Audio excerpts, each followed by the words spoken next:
interesting turn of events where you had a fight booked with Ben Rothwell, and you were not able to compete because of an injury. And I want to know, first of all, can you clarify what that injury was before we proceed here with the next fight booking you took? Yeah, my back, man.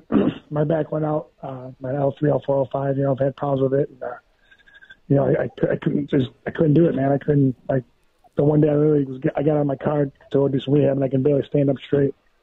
I don't remember you pulling out of many fights, that's for sure. So definitely nobody had a problem with that. But then we hear, so Ben Rothwell was healthy, he wanted to fight, and so we had Ben on our show. We asked him, do you just want to preserve the matchup, just wait for Stipe, and then have something happen, and you know, within a few weeks or so? And of course, he did say he would like to fight Junior Dos Santos if that fight fell out, but he was game to fight Stipe Miocic.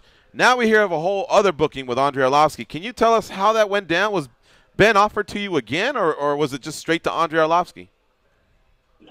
Well, you know, I talked to my team and my manager, you know, and I told him, you know, I should be good in a couple of weeks. You know, I think January 2nd would be good because, you know, I like fighting, I like what I do. And I called my manager, told him, hey, you know, look for January 2nd, see if I can fight Rothwell then, or, you know, if not, you know, maybe Arlovski or someone. And they came back with Arlovski. Did you want Rothwell at this point? I mean, you had trained so much, and you invested a camp in him. You didn't want to just finish that out? Well, I told them I would, and they came back with Arlovski. So, I mean, it's not. It's what it is. You know, I feel bad. I wanted to fight Ben, but you know, it's what the UFC wants. Man, it all seems so bizarre. Okay, yeah. Goes. What do you have for Stipe? Stipe, do you feel like conspiracy? Do you feel at some point like your paths will cross in the heavyweight division, you and Ben?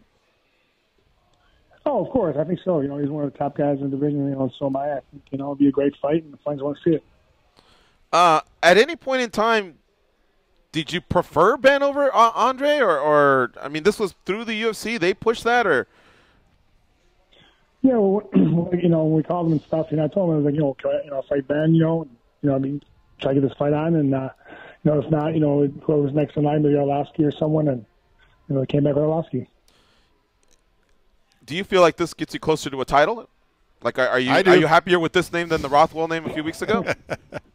Well, they're both good big names. You know what I mean? They're both, you know, like top 5 guys. I think, you know, Alto's maybe 7th or whatever, but he's still, you know, he's beaten top 5 guys already. He's moving his way up, and Arlovski's ranked, you know, right behind me. He's ranked 4th. So I mean, yeah, I think it does, but I don't think it really matters because, you know, they're both game guys. They're veterans. They, you know, they fought the best in the world, you know, and they know what they're capable of, and you know, beating those guys, you know, definitely bring up the ladder.